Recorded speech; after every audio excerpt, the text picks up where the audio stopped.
So many people impacted by last week's historic flood are not getting help from insurance companies. In fact, some of the worst hit areas are not in a flood zone. Channel 3's consumer investigative reporter Cassidy Williams is here now explaining why flood zone data is out of date.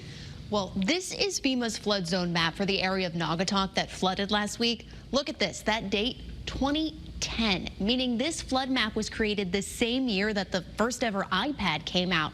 And just like how iPad technology has changed a lot since then, so too has the ability to predict who is at risk for flooding. Where a week ago water rushed through like a river, I had 4 feet in my basement. the water has now been replaced by a line of dumpsters ready to take away decades of memories. We just threw half my life away. Eric Swinner says he went to bed the night of the 18th assuming his homeowner's insurance would cover a majority of the damage, only to wake up the next morning and learn homeowners' policies do not cover groundwater flooding. You need separate flood insurance for that, something he doesn't have. It was heart-wrenching. It's devastating. You pay your insurance companies thousands of dollars every year, and at this point, for what? Flood insurance is required for a federally backed mortgage if you live in a flood zone. That's determined by FEMA's flood maps. This is the map for Naugatuck, last published in 2010. Cherry Street sits just outside the barrier. It's absurd. The Naugatuck River is right there. It's less than a quarter mile from my front porch. The flood risk is changing many places, but the flood maps haven't. I think that's a serious problem. UConn professor Jim O'Donnell is also the executive director of the Connecticut Institute of Resilience and Climate Adaptation, or CIRCA.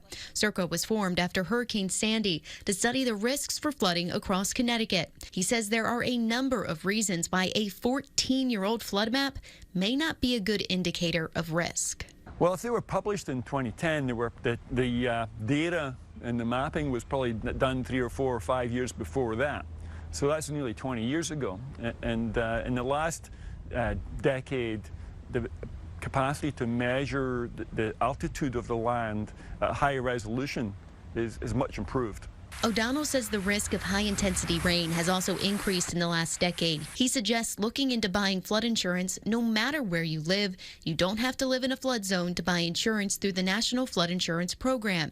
You can also shop around in the private insurance market. For the homeowners of Cherry Street, where insurance can't help, volunteers are stepping in.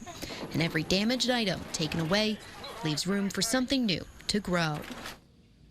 I spoke with a Connecticut insurance agent who says on average, flood insurance for a home outside of a flood zone will cost you between $500 and $1,500 a year. FEMA sent us a statement saying the frequency of map updating is subject to funding. There is a project underway to update the Naugatuck area map that is projected to finish in 2027. We have a full list of current mapping projects in the state on WFSB.com. Just click on the iTeam tab. For the iTeam, Cassidy Williams, Channel 3 Eyewitness News.